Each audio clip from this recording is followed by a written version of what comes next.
Hi friends, welcome back to PF information Telugu. ఈ వీడియోలో ఒక ఈపీఎఫ్ మెంబరు ఈ విధంగా కామెంట్ చేశారు. బ్రదర్, నేను 2010 వరకు ఒక కంపెనీలో 5 ఇయర్స్ డ్యూటీ చేసి ఉన్నాను. ప్రస్తుతం నా దగ్గర యూఏ నంబర్ లేదు. సో నేను ఇప్పుడు ఏ విధంగా పిఎఫ్ని ఆన్లైన్లో విత్డ్రా చేసుకోగలను అని అడుగుతున్నారు. సో మనం ఈ వీడియోలో ఎక్స్ప్లెయిన్ చేసుకుందాం. వీడియోకి లైక్ చేయండి, కొత్తగా చూసేవారు సబ్స్క్రైబ్ చేయండి. గతంలో 2014 ముందు ఎవరైతే ఉద్యోగం చేసి ఉన్నారో వారికి యూఏఎన్ నంబర్ అనేది లేదు. ఓకేనా? ఇన్ కేస్ ఎవరికైనా యూఏఎన్ నంబర్ ఉన్నా కూడా ఆ యూఏఎన్ నంబర్కి ఆధార్ అనేది లింక్ లేదు. సో ఇక్కడ రెండు విధాలుగా ప్రాబ్లం అయితే ఉంటుంది. మీ దగ్గర యూఏఎన్ నంబర్ లేదు అంటే ఆన్లైన్లో పిఎఫ్ అప్లై చేయడం అనేది వీలు కాదు. యూఏఎన్ నంబర్ తప్పనిసరిగా జనరేట్ చేసుకోవాలి విత్ కంపెనీ ఎంప్లాయర్ ద్వారా.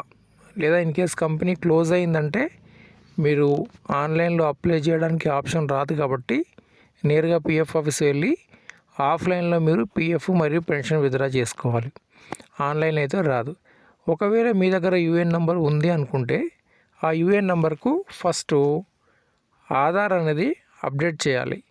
ఆధార్ అప్డేట్ చేయాలంటే ఇప్పుడు మనకు కొత్త ఆప్షన్ వచ్చింది కాబట్టి కంపెనీ ద్వారానే మనకు ఎటువంటి కరెక్షన్స్ ఉన్నా ఆధార్ లింక్ చేయాలన్నా కేవైసీ చేయాలన్నా ఇప్పుడు కంపెనీ ఎంప్లాయర్ దగ్గరే ఆప్షన్ ఉండింది. కాబట్టి మీ దగ్గర యూఏఎన్ నెంబర్ ఉంటే కంపెనీని కాంటాక్ట్ అయ్యి ప్రస్తుతం మీ దగ్గరలో ఉన్నటువంటి ఆధార్ తప్పనిసరిగా అది మిస్ మ్యాచ్ అయితే ఉంటుంది.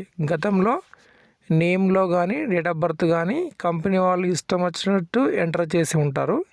ఇప్పుడు దాన్ని మళ్ళీ కరెక్ట్ చేసుకోవాలంటే కొంచెం కష్టపడాలి. పిఎఫ్ ఆఫీస్లో అయితే కరెక్షన్స్ ఏమి చేయము, మేము ఫ్రీగానే ఉద్యోగం చేసి వెళ్తాం కానీ కరెక్షన్స్ ఏమీ చేయమని చెప్తున్నారు. కాబట్టి మీరు కంపెనీ వాళ్ళని కాంటాక్ట్ అయ్యి కంపెనీ ద్వారానే కరెక్షన్ చేసుకోవాలి. నా యొక్క చిన్న డౌట్ ఏంటంటే మనం ఎంతో కష్టపడి మనం పిఎఫ్ డబ్బుని జమ చేసుకుంటూ ఉంటాము. కానీ ఉద్యోగం మానేసిన తర్వాత చాలామంది 5 ఇయర్స్ తర్వాత, 6 ఇయర్స్ తర్వాత, 10 ఇయర్స్ తర్వాత ఫోన్ చేసి బ్రదర్ ఇప్పుడు నేను పిఎఫ్ విత్డ్రా చేసుకోవాలి, ఏ విధంగా విత్డ్రా చేసుకోవాలని ఇప్పుడు కాంటాక్ట్ అవుతున్నారు. సో నా యొక్క రిక్వెస్ట్ ఏంటంటే మీరు ఏదైనా ఒక కంపెనీ వదిలేసిన తర్వాత 60 డేస్ తర్వాత ఎక్కడ డ్యూటీ చేయకపోతే పిఎఫ్ని విత్డ్రా చేసుకోండి.